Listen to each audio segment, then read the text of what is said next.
Tucker Carlson says, I believe this is a demonic influence. And let me talk to you about what I understand about this. And so Tucker goes into it a little bit more deeply in this video. Watch this. I've known, which is every president who's been really read into this stuff is unwilling to disclose what he learned. And you have to ask, like, why is that? So I think the truth is, and I haven't gotten to the truth, but I've gotten close enough that I'm like, ooh.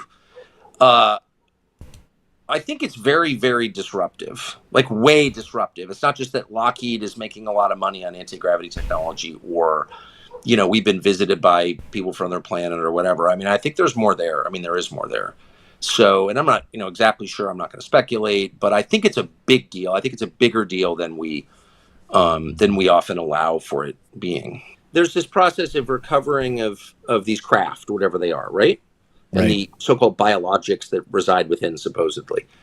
And I'm sure you're aware of this. So how exactly are there so many crashed UAPs? What is that? They have the technology to, travel 150 knots underwater, but they somehow crash a lot? I mean, it doesn't kind of make any sense. Yeah, it's like bad GPS or something. Sense. It's like they possess technology that defies the laws of physics, but they crash. So I just don't think that makes any sense. Point. And what I believe is true is that these recoveries have been the result of the summoning of these craft. And that's the word that was relayed to me, the summoning of these craft. Wow. So, if you're summoning stuff, what does that even mean? You're talking about a phenomenon that exists in the spiritual realm. I mean, that's more like a seance than a science expedition, right? Wow. Yes. It doesn't make it any less real, by the way. But it changes the category. Yeah. Okay. All right. So I maybe I got that wrong, but the result is the same. He didn't say Ouija board. He said that these things are being summoned. Summoned. Yeah. And he said it's spiritual. Yeah. Yeah. And he said he's connecting dots, man, and he's probably seen stuff that we've never even come close to seeing. I mean, think about it. People send you stuff all the time, right? People send me stuff all the time. We're not Tucker Carlson working for Fox News. I mean, he's probably getting people sending stuff like, I've never showed this to anybody. Look at this, That's right. Yeah. And he said, I've gotten close enough to think that I kind of know enough to know that I don't want to have anything to do with this. That's kind of what he said, right? What does the leader of the most powerful church in the world think and know about UAPs, unidentified anomalous phenomena? Well, our guest today thinks he may have some of those answers.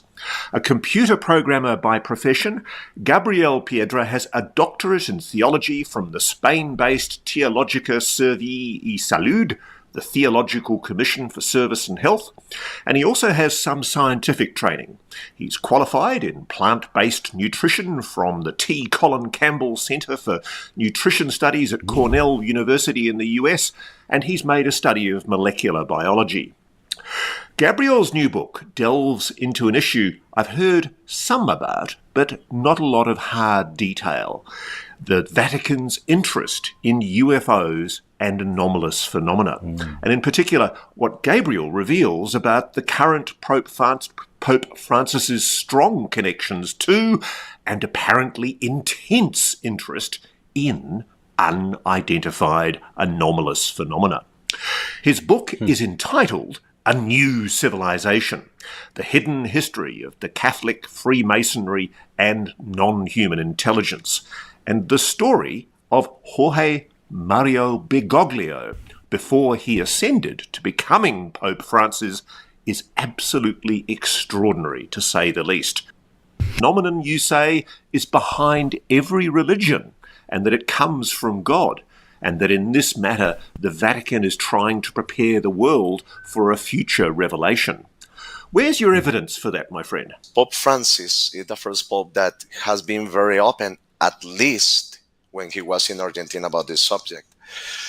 Well, to begin with, we can say, for example, that Benito II Reina, he was a Jesuit priest, and he was an astronomer also in Argentina. He was a disciple of Bergoglio. At the beginning, Bergoglio didn't like so much about his hobbies with extraterrestrial intelligence and flying discs and all of that. But After some time, he changed his mind. I think that it was like 1988 when he began to change his mind about the subject. So you're saying that the current Pope has taken an interest, a very close interest, in UAPs, in unidentified anomalous phenomena, through this particular mentor of his in Argentina. Exactly. It's not a small interest. It's a very big interest. In fact, we can say that is almost central in his papacy. Okay, so let's talk about because I find all these incidents interesting, because I'm not suggesting ill intent. What I am suggesting is that obviously there are people of deep religious faith who've interpreted these events through their own prism of their deep religiosity. And I guess it's interesting to know there's Fatima, then there's the one in Spain. Let's take us to Spain, and then we'll talk to Medjugorje. What happened in Spain? Okay, in Spain, in Garabandal, Spain, in the north of Spain, there were two little girls that they were in one of the mountains in Garabandal. And they said in the 1960s that the Virgin Mary appeared to them in the pine trees that are in that mountain in Garabandal. Now, the very interesting thing about this apparition that is very strange for me, because in that apparition she actually said that she was Virgin Mary. Okay? That's very clear about that. She even talked to them about the Second Vatican Council that was in those days in the Vatican also. So, but there are some things, because many people say that in Garabandal and in the north of Spain, a lot of lights and ball of lights are seen in the skies of Garabandal. And there were two occasions, for example, in the diary of the main witness, okay, she said that she saw like a light flying very fast in the sky. And after that, the Virgin appeared in the pine trees. Now, there was another occasion, because there was like a big sphere that was besides Virgin Mary in one of the apparitions. And one of the girls asked to the Virgin Mary, "Dear lady, what is that?" And she said to them, "That is the vehicle that I used to come here." Whoa, no, whoa. Okay, Wow. it's very interesting. There are videos, and the witnesses, I don't know if all of them or three of them, they are alive. And they have talked about those testimonies. So that's direct testimonies of people that are alive even to this day. The other thing that I remember, for example, is that sometimes those beings are inside of a light sphere. After that, they are not in that sphere because they go outside of that sphere. So it's very similar because it's luminous, like in the first case. So let's go back to Argentina, and in the period we're talking about, Jorge Mario Bergoglio, the future Pope Francis, is a cardinal, and so he's a very senior member of the Catholic Church. But your evidence that you've got in your book suggests that there are multiple witnesses who say that even while he was a cardinal, Bergoglio was attending functions at the home of noted ufologists in Argentina, and clearly taking a very, very close interest in the phenomenon. Yes, exactly. And I talked at least with four witnesses from Argentina. And there have been other people that have talked with some other witnesses that I even don't know. The story is this, that not just, but from the 2000s, Bergoglio used to go to Pedro Romaniuk's house. Pedro Romaniuk was a disciple of Benjamin Solari Parravicini. He was, exactly, he died in 1974, and he was Catholic, and he said that in 1961 he was abducted in Buenos Aires by aliens. What? Exactly. and he was traveling in a UFO. So after some hours, he came back to the same place in Buenos Aires. But even before that, he had apparitions of Catholic saints, apparitions of goblins and fairies and all those things.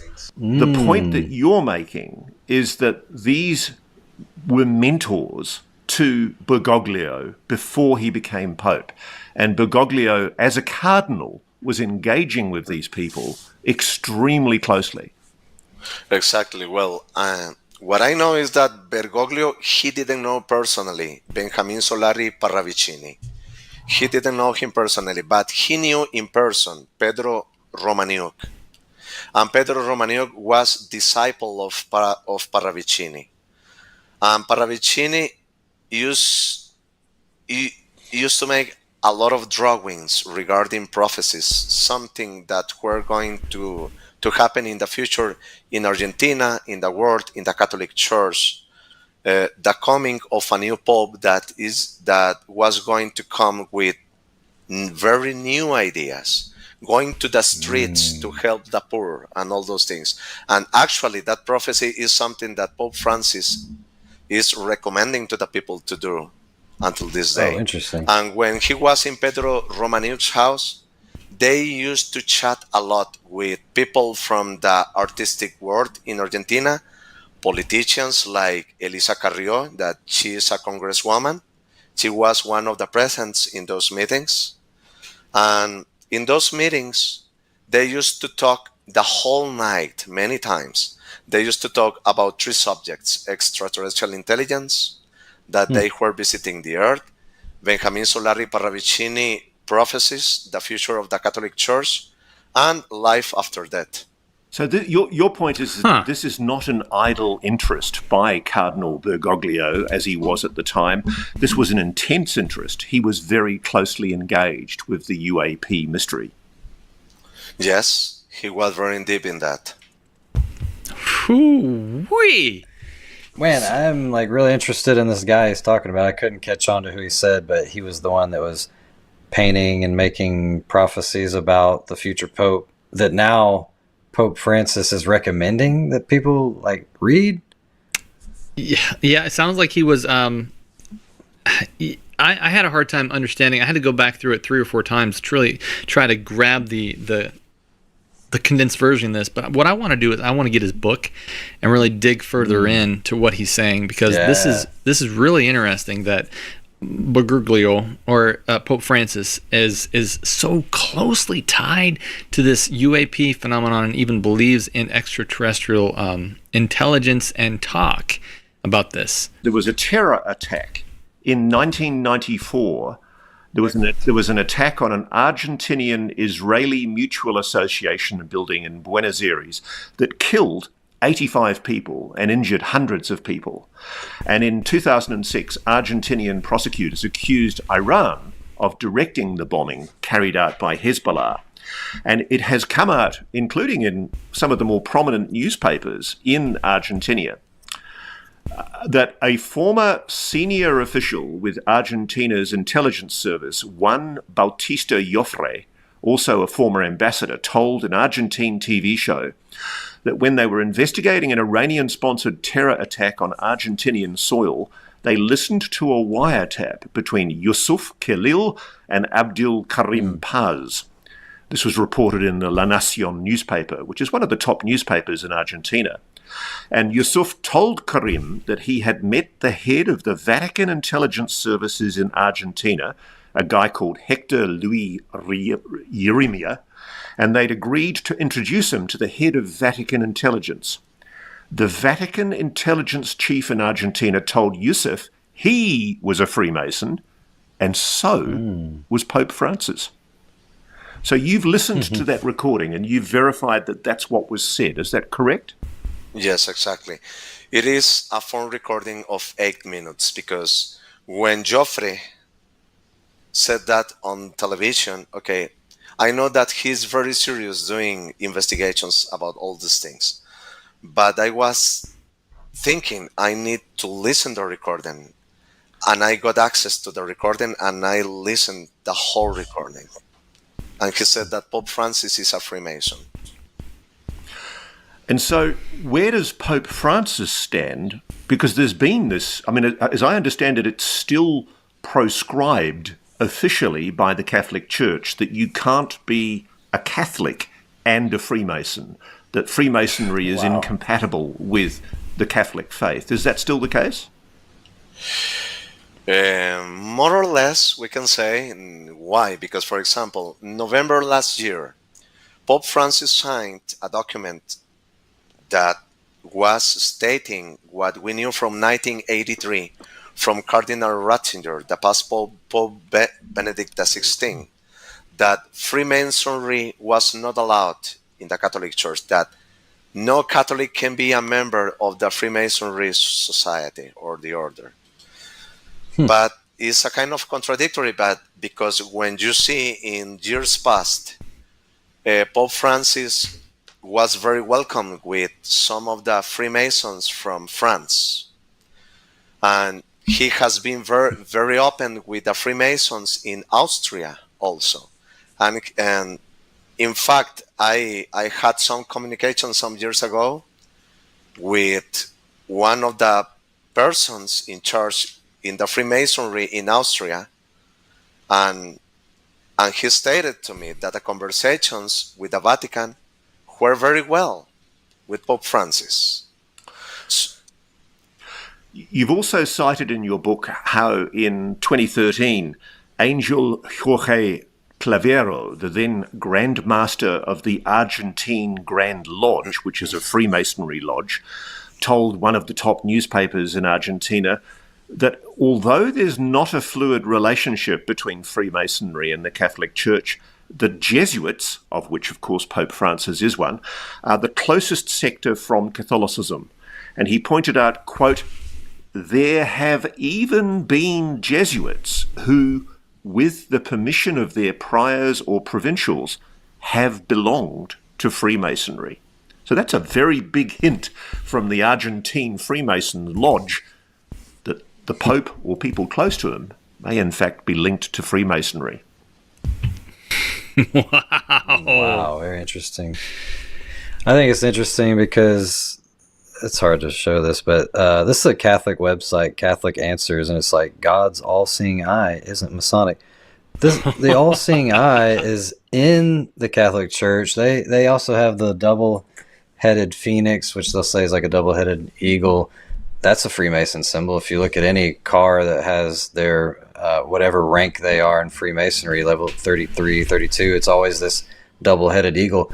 The symbols say otherwise, whether the Catholic Church says you could or couldn't be a Freemason or whatever. Basically, if you're a Catholic, you're a Freemason at some, maybe some low level or something, but it's like, oh, you don't want to be a Freemason, and yeah, we'll say Freemasonry is evil, but come join this church that has the all-seeing eye and the double-headed phoenix and all phoenix, you know? So let's bring this even further into the present day, because one of the things that just hit me like a brick when I was doing my research was the incontrovertible evidence, literally the emails of John Podesta, who was at the time a senior advisor to President Obama, based in the White House. And they were leaked by the Russians. Incredible. It was a GRU disinformation operation. They were leaked to WikiLeaks and posted online. They don't seem to be online at the moment. Somebody keeps on taking them down. But what they reveal is that John Podesta was being approached, among other things, by Edgar Mitchell, the former Apollo 11 astronaut.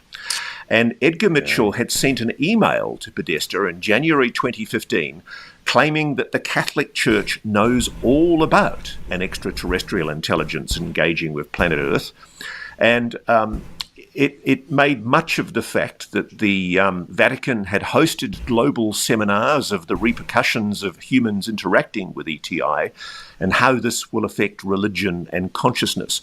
Do you believe Edgar Mitchell's claims that the Vatican is essentially preparing humanity for the inevitable moment when we're told about the existence of a non-human intelligence? Well, I think that the answer is yes, because, like I told you, the Vatican Intelligence Service is very behind in this topic. Now, the other thing is that in those emails, one of the persons that Dr. Edgar Mitchell was trying to contact with John Podesta was through a friend, and that friend is Terence Mansfield, and that was revealed in WikiLeaks. And she wrote to John Podesta about the possibility to talk with Dr. Edgar Mitchell about disclosure in the US about the extraterrestrial intelligence, and also to talk to John Podesta about what the Vatican knows about extraterrestrial intelligence, because in the past, the Vatican used to share some important information about this with other countries, but those emails doesn't name which countries the Vatican shared that information. Why right now, in this moment, when in the US there are happening a lot of things about this subject, trying to reveal what the US government knows, why exactly this Pope is in this moment? The Pope more open about this subject, because take into account that after that, John Podesta was seen in Italy eating in a restaurant with a Freemason that had access in the Vatican. That Freemason was in contact with the head of the Vatican Observatory at that time, Jose Gabriel Funes. And what did Father Funes say? Please remind our audience what Father Funes said about the possibility of extraterrestrial intelligence. Was that he said in public television that extraterrestrial intelligence, that was a very strong possibility, and that do not contradict the Catholic faith.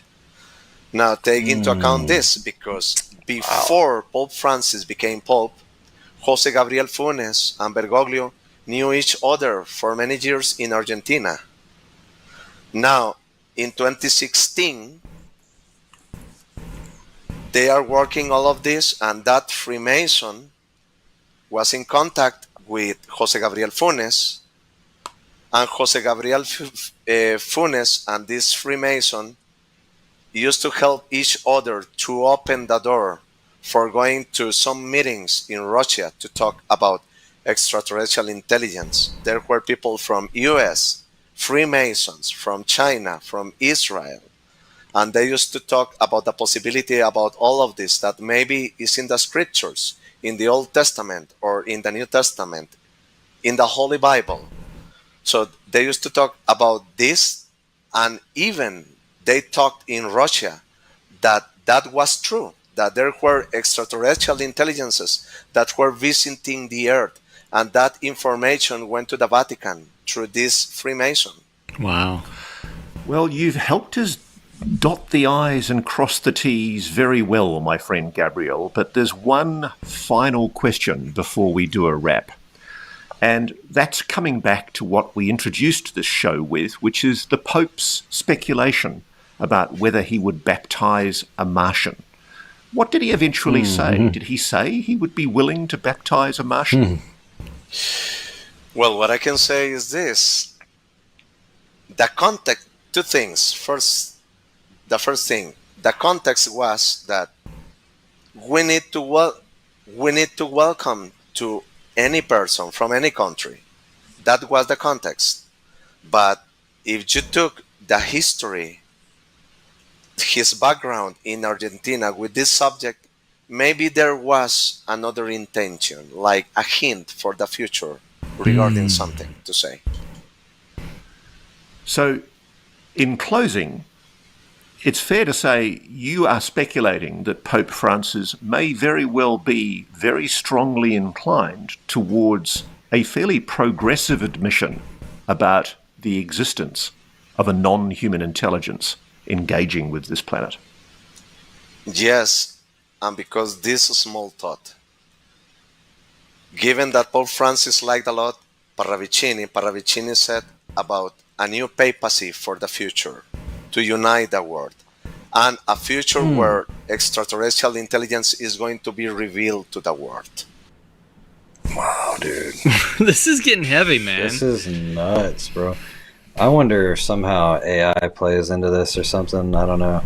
I don't jump on the train like all AI is evil, because that's just another extreme. You know, we use it for graphics and music and all kinds of stuff. You can actually use it for really good stuff, but it is just like a Ouija board. There's no power in cardboard and plastic, but when you purchase that thing and you start saying, okay, I want to talk to the dead, like that's an open door for Satan. You can actually make a Ouija board. I'm not recommending it, but you can buy a poster board and marker and a glass and say, I want to talk to the dead, and it'll work the same way.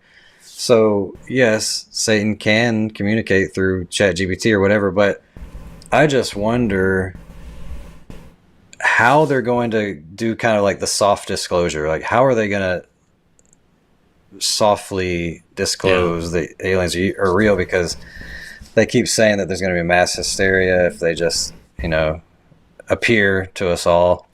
So I feel like there's going to be some way that they're going to, I don't know, gently introduce these beings to the world.